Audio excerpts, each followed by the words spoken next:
right that most of you have done some healing work?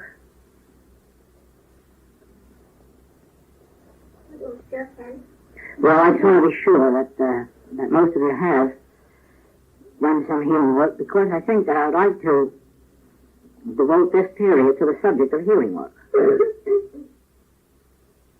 Now, I'm going to speak both positively and negatively, because, as you know, there's nothing absolute about the message of the infinite way. We are not one of the absolute teachings.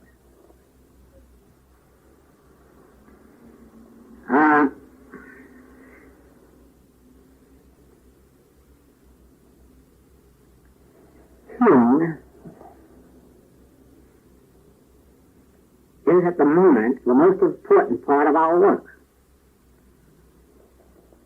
Not that healing will always be the most important part, because certainly, I think it's safe to say that within 25 years, there won't be anybody on earth to be healed. There'll be no disease. Materia medica has wiped out not only many of the diseases, but most of them. Certainly most of the serious ones, and the few remaining ones, heart disease, cancer, are very nearly coming to their end, purely through medical means.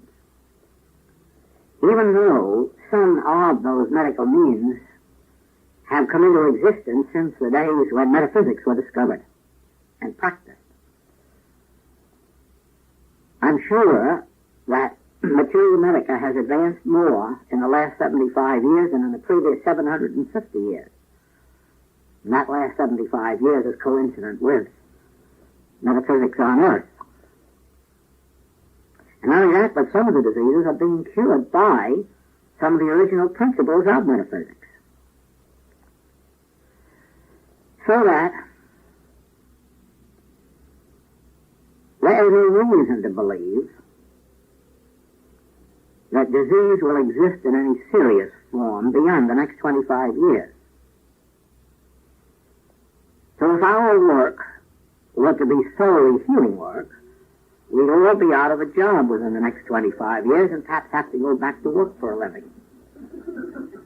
It would be awful to contemplate after this life of ease that we've had the last 25 years. Now, actually, healing isn't our function, because a well human being can sometimes do a lot more mischief than a sick one. I think some of our most destructive humans on earth have been very healthy ones. So that just producing healthy people can't be construed as a very spiritual activity. From any standpoint, it's a worthwhile activity. I mean, from the standpoint of materia medica, that is its function, to produce healthy human beings. Whether they turn out to be good ones or bad ones is not their business. Their business is just to turn out healthy ones. But that's not our business. Our business is to turn out good ones, and only incidentally healthy ones or prosperous ones. The demonstration of health and supply are only byproducts of our work. Our major work is turning out, literally so, turning out material sense so as to bring in spiritual consciousness. There is our function, the development of spiritual consciousness. The fact that the development of spiritual consciousness brings with it a measure of health and supply is, of course, the natural thing in accord with the statement that if we seek and find the kingdom of God, these things will be added unto us. It is possible to heal people of their physical and mental discords and financial discords. and find them no higher spiritually. The Master warned about that when he said, neither do I condemn thee, but go and sin no more, lest the worst thing come upon thee. In other words, I have forgiven you, and I have lifted you up and made you free of punishment. But watch out now. You still have the possibility of going back to your old state of consciousness and doing it all over again, and the next time maybe worse. So I have witnessed in my work that some people receive their physical and financial healing, but give no evidence of being spiritually elevated or illumined or opened. Now, two things can happen. One of these happened in my own experience when I had the healing at the time when I was given 3 months to live, and in 3 months I was completely healed. But so far as any outward sign went, or even any inner conviction, there was no spiritual regeneration with that healing. I mean, none evident, outwardly or inwardly, with one exception, that I kept on reading and studying, trying to find out what the secret was, and it was 8 years later when I had my illumination, 8 years after the healing. And during those 8 years, if you had been observing me, you would have said, well, they certainly made you healthy, but they didn't make any other change in you. But they did, because I kept on the search. But that was the only change.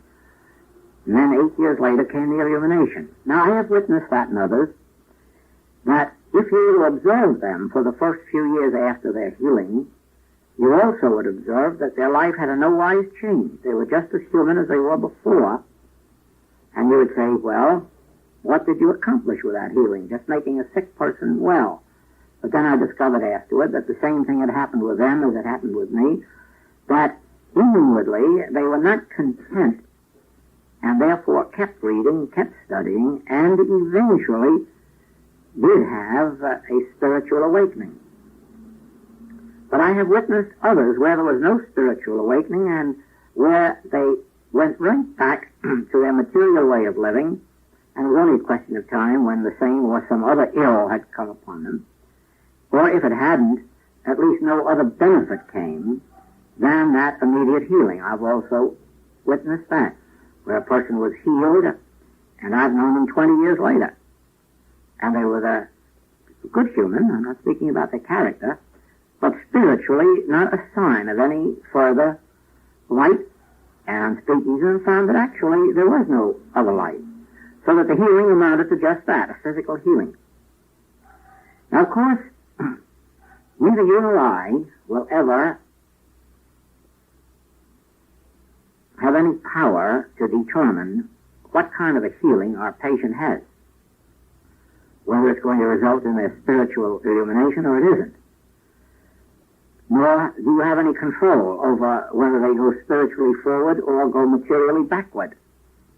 That's not your function, because it has to do with their own inner state of consciousness, their own preparation for spiritual development. Your responsibility is merely to do that which you're called upon to do. What happens afterward is none of your business. Now,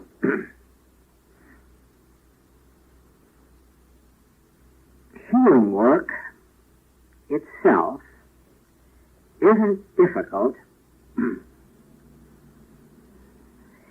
if you can catch a few major points, and I'm going to cover them tonight.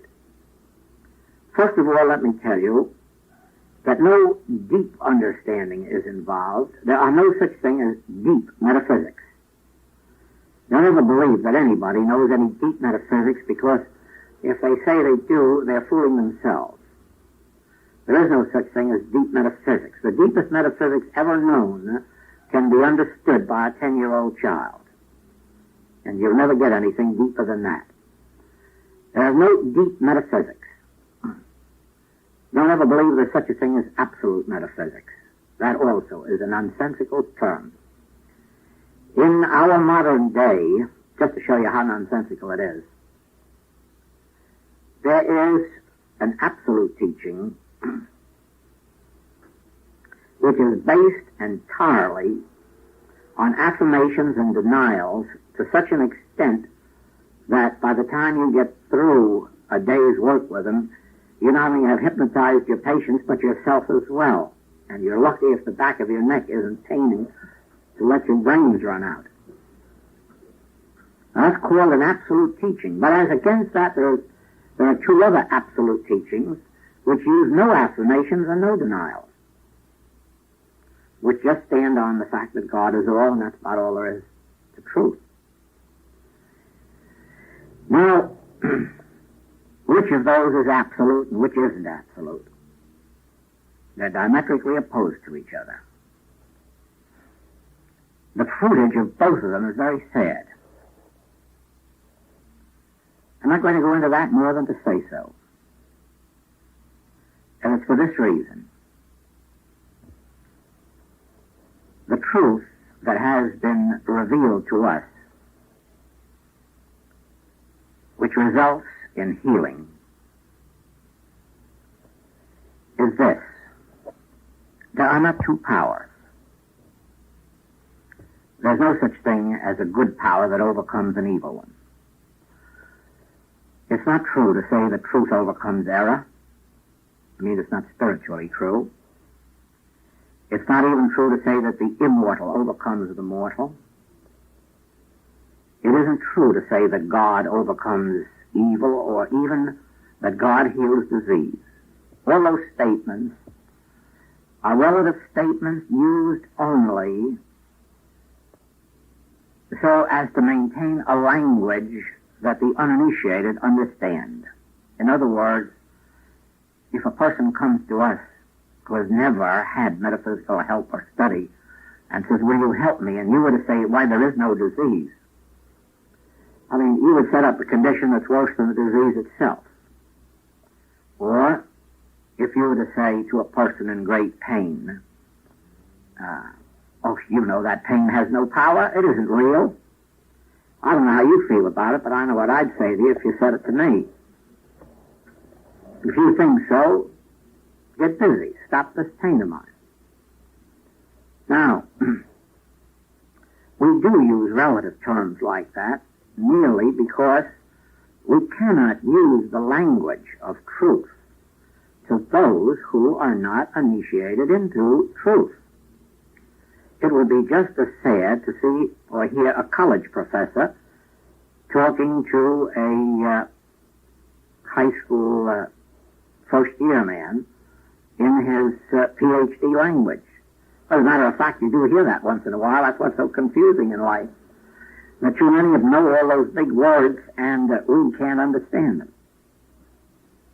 Now, we have no right to make that mistake when people come to us in trouble.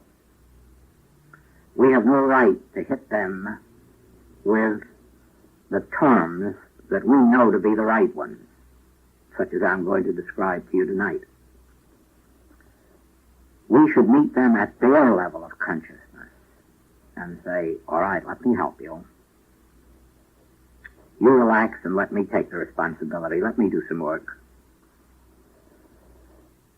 We may even go so far as to say, I'm sure you believe that God is more powerful than a disease. Now remember, you and I are not supposed to believe that for a minute, because it isn't true. But I don't know what other way we could meet the thought of a person who had no background of this kind and was suffering some disease. I don't know how we could be compassionate unless we could convey the idea that there is some power greater than that which they're suffering from. Now remember, there isn't. Remember, there isn't. There are not two powers. Remember this. There's only one power. There's no one power greater than another power. There's only one power.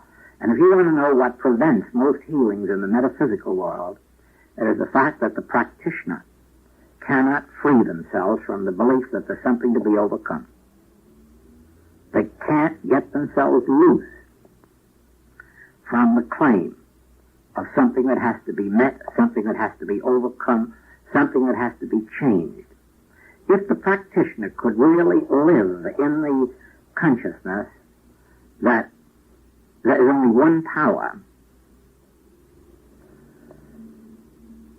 you would see how the healing work would double and quadruple itself in efficacy in a moment. For instance, if I could use this example, let's look around this room and see if you find in it an evil power. The answer would be no. Well, look around and see if you find a good power. The answer is no. This is just a room. And if you could maintain that attitude inside of you, that there's not an evil power in the world and there's not a good power. There's just a state of being. You would see how quickly all manner of disease would yield.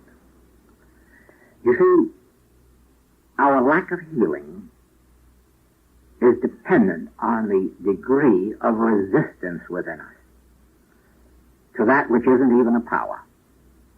In other words, if you could follow the Master through the Sermon on the Mount and notice how he says, "Ye have heard it said of old," and then he goes on with an eye for an eye and a tooth for a tooth, and love your brother but hate your enemy, and all the rest of these things that indicate two powers. And then he says, "But I say unto you, resist not evil." Just think of that. Resist not evil. How could he have said such a thing to us? Resist not evil. Whatever, do anything it wants to us. Go right ahead. The only reason he could do that was that he had discovered that evil can't do anything if you let it alone. It's your resistance to it that does it. I suppose it's much like electricity. The birds stand on the electric wire and nothing happens to them. We just stand with one foot on it and get electrocuted. Why? Because we have set up a resistance to it and it can't pass through. And in that resistance, it kills us. If we could stand on it with both feet and just let it pass right through us with no resistance, it wouldn't harm us. Now, the Master all through the Sermon on the Mount indicates that if someone comes up to you to steal your coat, give them all the rest of your clothes too. Why? Well, he can't take anything from you. Clothes are just an effect, that's all. There's lots more where they came from. Let him go. Don't resist. Let him go. If you're sued, don't bother to sue back. Why? Because there's no loss in what you're going to lose. It'll be made up to you twice over, 10 times over. It's putting power in this that causes our trouble. If I look at this beautiful, beautiful tulip and say, I'm going to give this a treatment so that it never fades, it never dies, I'm going to hold this form here, you know I can't do it. It's just an impossibility. I just wear myself out trying to keep this from fading out. Well, I might just as well try to hold on to $100 or 1,000 or 10,000. Might just as well, because I can't do it. It's going to fade out. It's going to drop away. The harder I hold on to it, the harder it's going to get away from me. The easier it's going to get away from me. The sooner it's going to get away from me. I've learned this by experience. Now,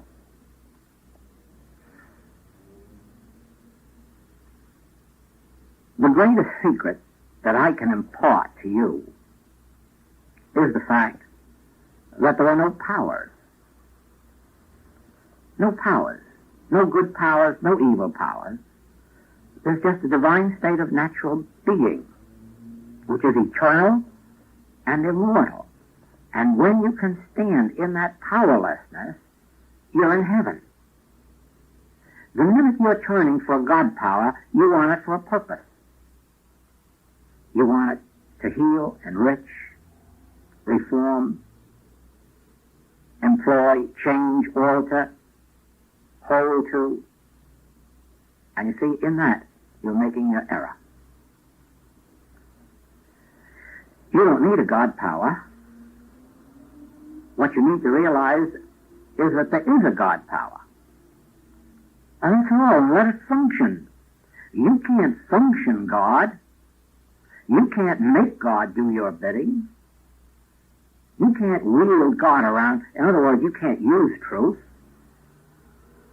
That statement, which came into existence in the early days of metaphysics, is a laughable one. Use truth. Truth is infinite and omnipotent. How can you use it? Its very infinity and omnipotence can make it use you, but you can't. What would you use it for? What would you use it against? Who is this you that's greater than truth, that can wield it? Oh, no. Truth is infinite. And if you rest in that realization, truth can use you. Truth can use you as an instrument through which it can flow and elevate and illumine others, bring about what we call healing. Which isn't healing, it's revealing. It's revealing man's innate Christhood. That's what spiritual healing is. It isn't changing sickness to health. It isn't making a sick human well or a poor human rich or an unemployed human employed. Oh, no. Spiritual activity is revealing Christhood. Actually, you are not man born of woman. Actually, you have no right to call any man father on earth. Actually, there is but one Father. That's the spiritual Father, which is God. And therefore, you are spiritual children of God, heirs of God, joint heirs with Christ in God, heirs to all the heavenly riches, and you don't have to do anything about it. You don't even have to go to court to establish your identity. All you have to do is acknowledge within yourself. Now, yes, a physical heir has to go to court and prove he's one. A physical heir has to go and claim his inheritance, sign papers to get it, but not you. You have nothing to do but make an acknowledgement within your own being. I am. I am. The I of God is the I of me. Of course, when we do that, we have to be very universal and acknowledge that for all mankind, that the true identity of everybody. Then you won't have to heal them. Then you won't have to use truth to do something for them. Then you won't have to be concerned whether there's a truth with which to beat an error. No. There is only one thing that we as spiritual students have to do. We have to come to the recognition that there's a God. And don't let anybody here tell me that they already know there is, because I don't believe it. Matter of fact, I know we wouldn't be here if we believed there was a God. Because, let's say this, yes, you might believe it, but there's no conviction. Because with the conviction, there comes a complete relaxing from all effort. All effort to achieve, all effort to accomplish, all effort to do. That doesn't mean rotting away on a hilltop meditating. Actually, it means being busier than we ever were before. Only our busyness now doesn't consist of looking around for a God or a truth. Now our busyness consists in proving to those who come to us that God is. That's all. That's our function now. God is. And that's enough to know the hymn says. God is. You see, if there's a God, just think what it means. It means that there's only one power in all this universe. Now, don't you see that if we knew there was only one power, we wouldn't care about disease or sin or lack? We say, so what? What can they do to us? What can they do? They're not power. There's only one power, and that's God. Therefore, I shall not fear what man can do to me. That's why I don't have to put my faith in princes. I don't have to put my faith in any man whose breath is in his nostril. Why? Because there's a God. Oh, well, if there's a God, all worries are at an end. That God takes care of its universe. Now, we come into the demonstration of it in proportion as we give up the battle against evil. Those of you who have a Christian Science background perhaps remember the term protective work. Every Christian Scientist is taught protective work. And in one sense, every spiritual student should be engaging in protective work every day of their lives. But there is only one correct form of protective work. Thank you, Father, that there's only one power. That's your protective work. The realization that there's but one power. The minute you start protecting yourself from powers, you're the blind leading the blind. Now, what are you doing to yourself when you're protecting yourself from evil powers? You are definitely affirming that God is not all power, that God is not the only power, that good is not all there is, and so you're just throwing a mantle of protective work around yourself from something that doesn't exist except in the universal belief of true power. So it is. I suggest to all of our students in the practitioner's classes that they never fail to open their day with protective work. And as many times a day as they can think of it, that they again bring themselves under the benefits of protective work, but in one way, in the realization that there is but one power. Thereby they protect themselves from the universal belief in many powers. Now, if you're not doing that, you are laying yourself open to all kinds of temptation during the day. It may be a temptation to sin, or it may be a temptation to lack, or it may be a temptation to be sick, it may be a temptation to have an accident.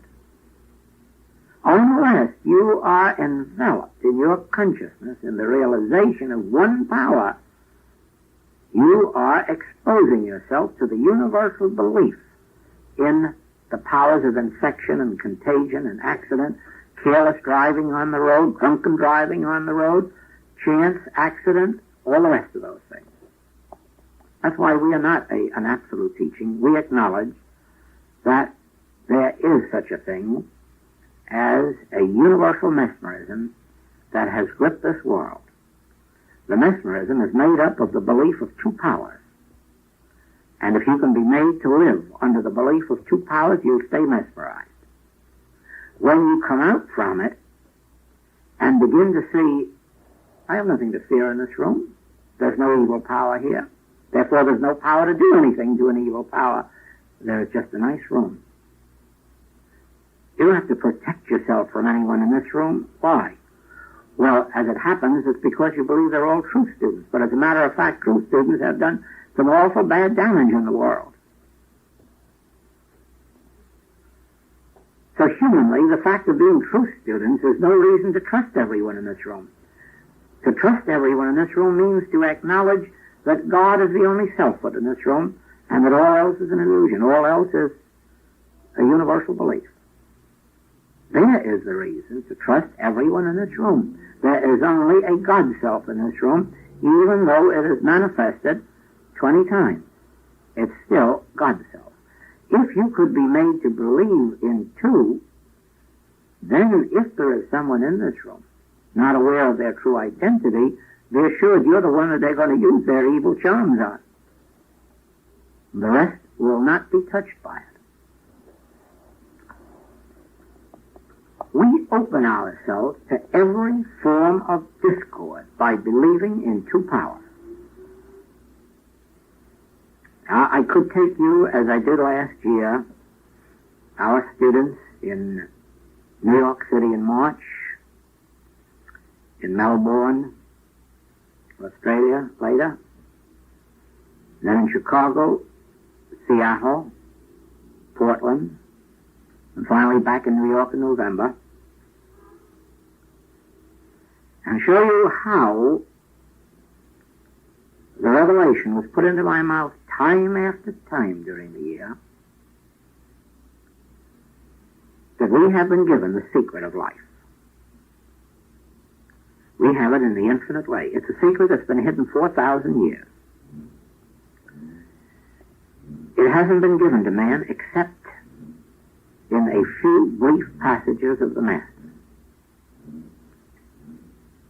And aside from that, it has been dormant, and it has not appeared in any of the teachings that have been given to the world. When it was given to me, it was given virtually with a shock while standing on a platform, not in a class, but in a lecture hall with a big open lecture in a theater. The last place in the world that I ever expected a deep spiritual message to come out, it came out. And I was so shocked with it that I went back to my room afterward and prayed all night long that nobody in that theater understand it. For I knew if they did, that all of New York City would be in a turmoil from the extent of it. And I had my wish, because nobody came to me the next day and said they even heard it. And so it has taken a whole year to gradually inject itself into the consciousness of our students, so that those who have either been present or have heard the tapes of New York March, Melbourne, Chicago, Seattle, Portland, and back in New York in November, by now it's in their blood. By now it has entered their consciousness without shock. And they are able to practice it. It's found right here in Genesis. We were all in the Garden of Eden, where there was no discord, no sin, no lack, nothing. Everything was joy and peace and harmony and light and love and grace. And what entered into that Eden? Well, of course, you know the theologians have turned it into a nasty thing called sex. There isn't anything like that at all. And when they understand that, they'll find out that sex isn't as nasty as they think it is. But the point is that it wasn't sex that entered the Garden of Eden. It was the belief in good and evil. That's what entered the Garden of Eden. The belief in good and evil. The belief in two powers. And the moment you have a belief in two powers, you're no longer in heaven, you're in hell. You're out in the world fighting that second power that never had existence and still has no existence, except in the mind that can be made to accept good and evil. That's the secret of the whole Bible. That was the secret of the Master's when he could stand in front of Pilate and say, "Thou couldst have no power over me unless it came from God." Why? Because there isn't any other power. That was his secret when he could touch the leper. Why shouldn't I touch leprosy? What can it do to me? It has no power. God is the only power. That's why he could put spittle on the blind man's eye and heal him, to show him that he could be healed. Spittle. Well, spittle has no power. And a matter of fact, to the Hebrew, it has less power than to anybody else, because the Hebrew uses spittle as a sign of disdain. That was an old Hebrew custom back in biblical days, and sometimes you may see it in use now, that habit of spitting when you want to show your disdain for somebody or for something. In other words, spittle is nothingness, and here he heals a man of blindness with it. With nothingness. Why? Because the power of blindness isn't a power. And just to put a little spittle on it and cure it shows you that it never was a power, because spittle isn't a curative agency. Now, we are sitting here, each one of us, and in some degree we are all victims of the universal belief in two powers, good and evil. None of us has completely transcended the belief of two powers. It took Jesus until after the resurrection before he could transcend it. He knew intellectually that it was truth, the same as I do, and the same as you will after this. But that won't demonstrate it for you. You'll have to put it into practice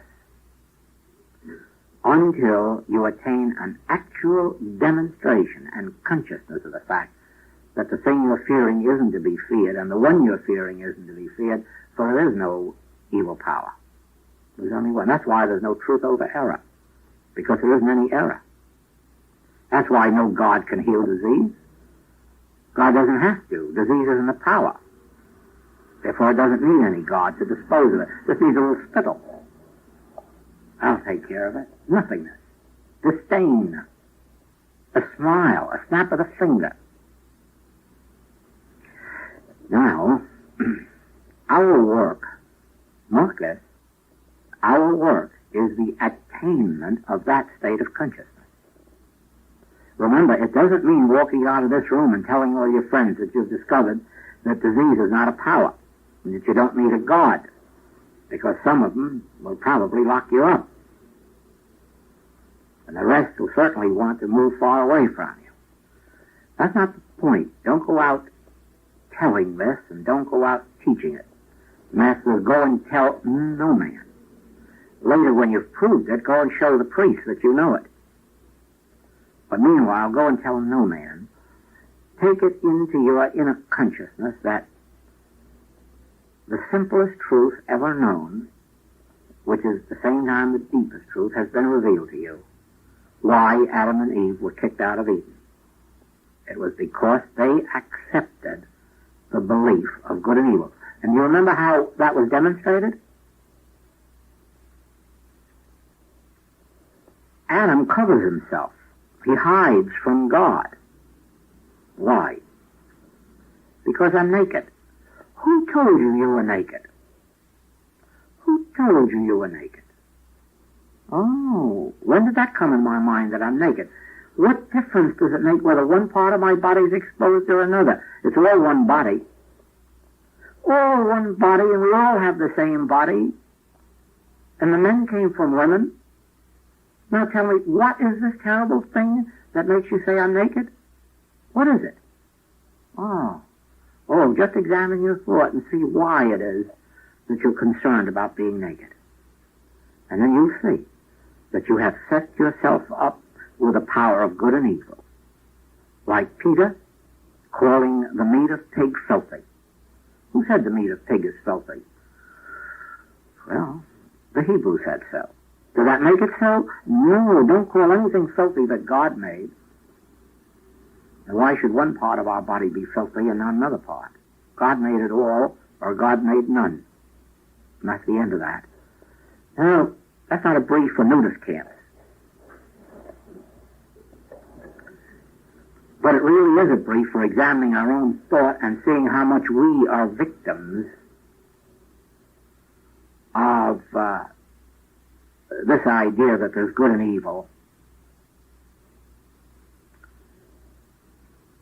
when just that simple thing exposed the error in Adam's thought. Who said that thou wast naked? Who told thee that thou wast naked? And who did? His own guilty conscience, having accepted something as evil.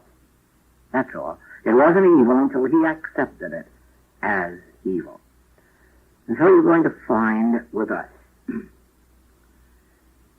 that the sins of the world and the diseases of the world are not evil in and of themselves. And we prove that with every healing. Every time there's a healing, we've proved that the thing that was healed wasn't evil, or we couldn't have healed it. It wasn't a power, or we couldn't have done anything to it. Now, if you can develop, and you can, in a measure, develop an awareness inside of you that since God is, there's no other power. And then every time that you are faced with a claim, makes no difference whether it's a minor claim of a headache, or an upset stomach, or a major claim of a cancer or consumption of polio, or even if it's the major claim of wars and rumors of wars. Watch if you can hold fast within yourself to the realization realization I'm not going to accept two powers. I'm not going to fear what mortal man can do to me. I'm not going to fear what mortal condition can do to me. I'm not going to put my faith in powers, not even princes, not even atom bombs. I'm not going to put my faith in anything that has form. I'm not going to fear anything that has form or anybody that has form, because I'm abiding in my center with that one statement. Who told thee thou wast naked? Who told thee this was a bad power? Who told thee this was evil? Who told thee this was sinful? Who told thee this was this, that, or the other thing? And you'll find that miracles come into your life. And you see, you might call it depth if you like, but ordinarily that isn't what's called deep metaphysics. But it's the deepest I know. The story of Eden. And the simple question, who told thee that thou wast naked? Who told thee that there are two powers? And as you make the change inside of yourself, and remember, that's the only place you can make it. You can't make it outside. Don't try to tell your patient not to fear evil. Don't try to tell your student that they mustn't fear it, because they have nothing to do with it. They can't help themselves. They're hypnotized with a universal belief. It's you. It's you who must be dehypnotized, and in your dehypnotization, you free them. I, if I be lifted up, can draw all men unto me. So don't go around blaming it on your patient if they don't get healed, or on the student if they don't get healed, because it isn't their fault. It is up to the practitioner. I'm speaking now, of course, in the majority of cases where we know that serious, earnest people are coming to us for help. Certainly there are those who have no faith in what we're doing, no conviction, and not only that, but have no desire in our direction. They merely want to get rid of a pain or a disease or unemployment, and very often we can't help them, no matter how high our attitude is, because they can't give the correct answer when the Master says, silver and gold have I none, but such as I have give I unto thee. They don't say, please do. They say, oh, no, but my rent is due and I must have money. Or, oh, well, this pain is terrible, you must get rid of the pain. It's very difficult, because what you're revealing is their Christhood. You're not making a claim that you know how to stop their pain or remove the lump.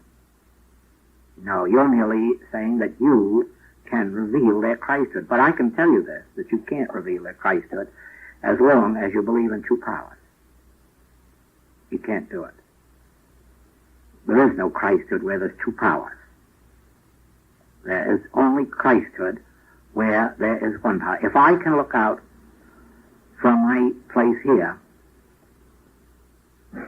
and realize that there's no good or evil people in this room, there's just Christhood,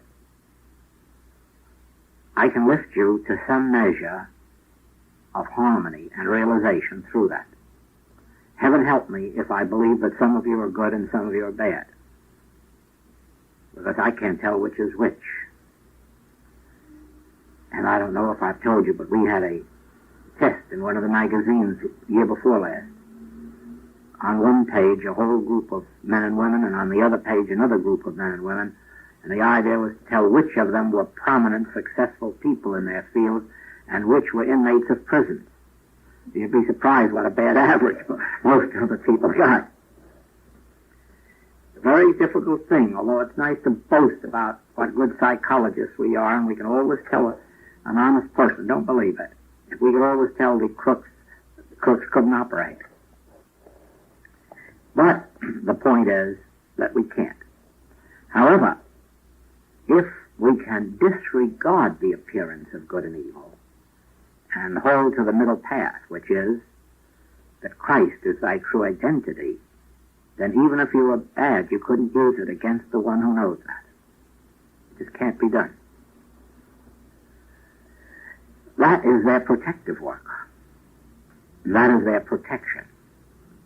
That they are not seeing good or evil, they are seeing only Christ. That is our healing secret. Go back to the book, The Infinite Way, and see how it is revealed all through there.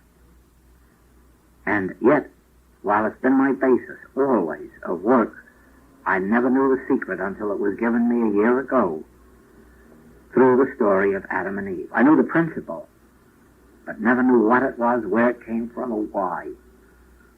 But you see, it marked a turning point in the lives of all our students, because now it's so clear to us.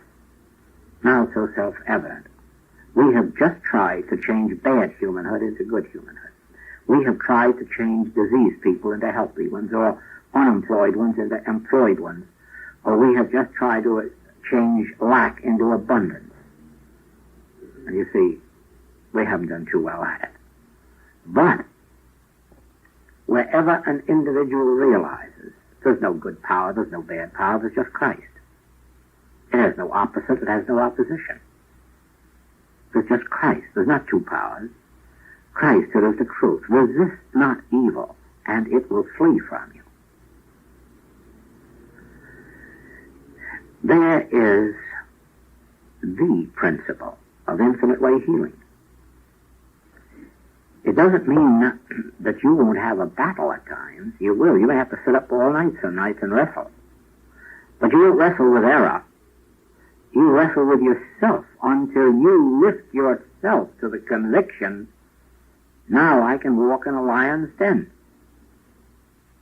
Because now I know there are no lions there. There's only Christ. Now I can pick up snakes, serpents, and see them turn into a staff. Because I know serpents aren't serpents, they're staffs. They're Christ. Only when you've seen this can you go into the sick room where there is infection and contagion and come out without it. Because you're not seeing it as something good or something evil, you're seeing it as nothing. Nothing, because there's only one thing present, and that's Christhood or spirituality. So it is. Just a second, it flashed into my mind a quotation of Mrs. Eddy's. The warfare with oneself is grand. And you know, that's what this whole practice is of ours. It's a warfare with ourselves. To bring ourselves to a point of conviction where we can look out at this world and not see it good and not see it evil. But just know that we're in the Garden of Eden, where there's no good or evil, there's just being. Harmonious, normal, natural being. And stand there without trying to use truth to make it so. Stand in the presence of any phase of discord and not try to change it. Stand in the presence of any form of sin, any form of disease, any form of lack, and not try to do something about it. But on the contrary, have such a state of consciousness that isn't trying to do something about it, but is reveling in the fact that God is. God is. Well, if God is, eternality is. Well, you don't help anybody to become eternal or immortal if eternality is. If God is, infinity is. Well, you can't increase anyone's supply. You can't do that. That is why, probably, one of the greatest lessons in the practice of the demonstrating of abundance is walking out in the country at this time of year and just playfully start to count the blossoms on the trees or the blades of grass in the park. You don't know that many numbers. And you say, what? What hath God brought? Millions, billions, super billions, trillions, quadrillions? And we here talking about lack? Where is that lack? Not in the garden, not in the park. There's no place where there's lack. Unless we entertain it in our thought, then we go back to Scripture. To him that hath shall be given. From him that hath not will be taken away even the little that he hath. So therefore, every time I make the admission I have not, I'm decreasing what I already have. Every time I acknowledge any sense of lack, I'm increasing my lack. I'm multiplying it. For whatever I have, I multiply. And if I have lack, I multiply lack. But when I look out and see that the nature of God is infinity, then again I relax this thing from two powers. Completely relax. And let infinity manifest itself. And it will. It has its own way of creating channels. And if one is dammed up, it'll create another one. You can't, I can't. It can. Now, I have shown you here two principles. Resist not evil. The second principle is the reason for it. Because there isn't any. There isn't any evil power anywhere. And what we behold of evil with our eye is a mental creation, not of yours or mine. I have told our practitioner classes this, that psychology will never be a success. I can see the day when evil has to be outlawed by law. The practice of it stopped because it's pernicious. In that it examines your mind to find where the error lies. It wasn't in your mind that you found out you were naked. That's a universal belief. You just have it because you were born into this experience.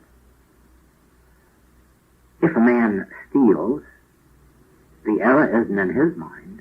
It's a universal belief. He isn't the only one who's got it. Loads of people have it.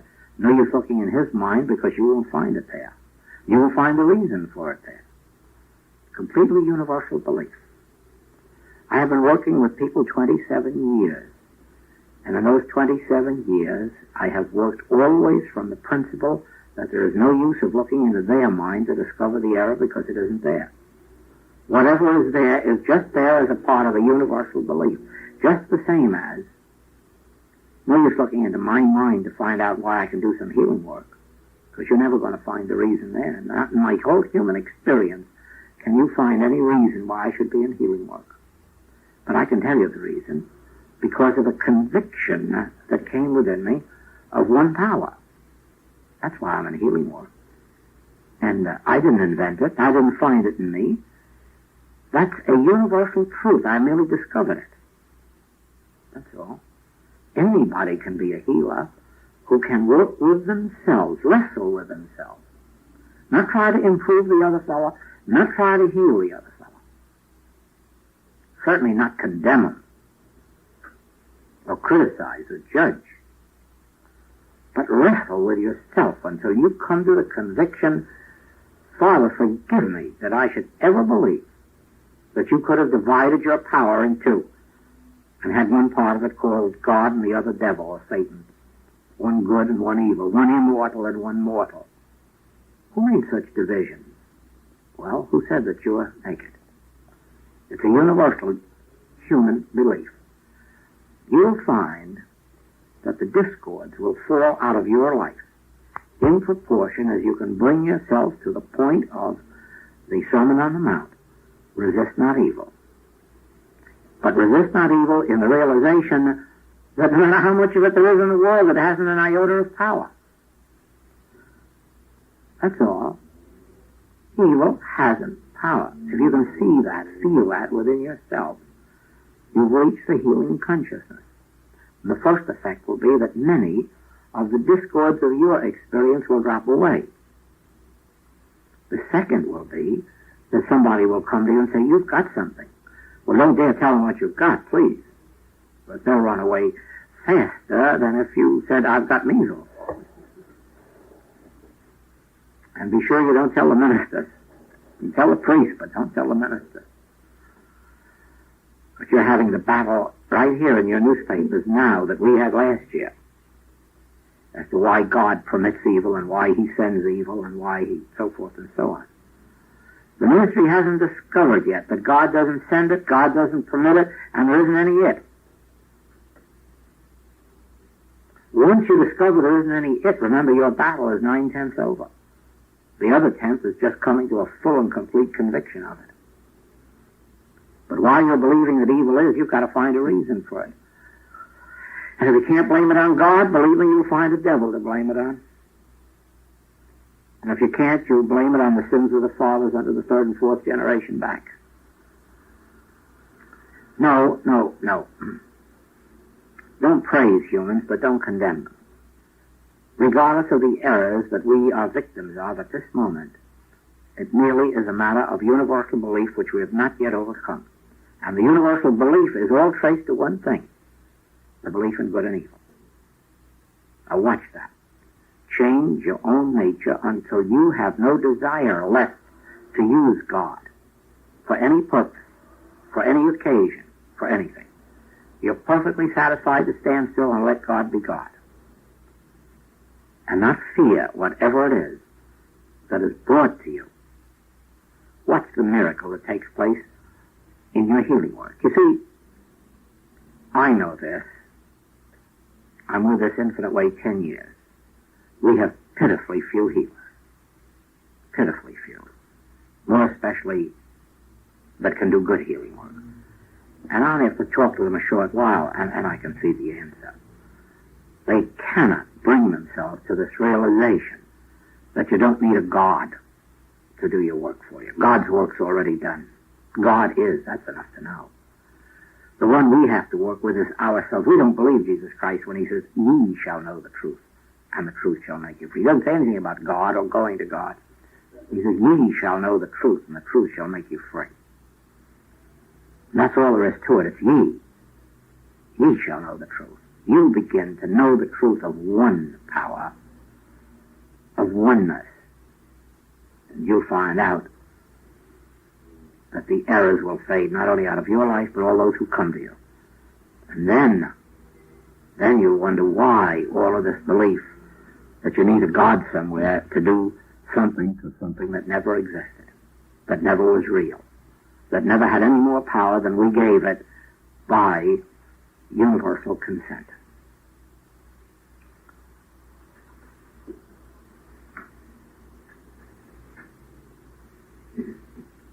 Now, you have a couple of weeks before we come together in class. You have a couple of weeks in which to live with this truth. Maybe some of you will have an opportunity of hearing this tape over again between now and then to see what it was you missed, if anything.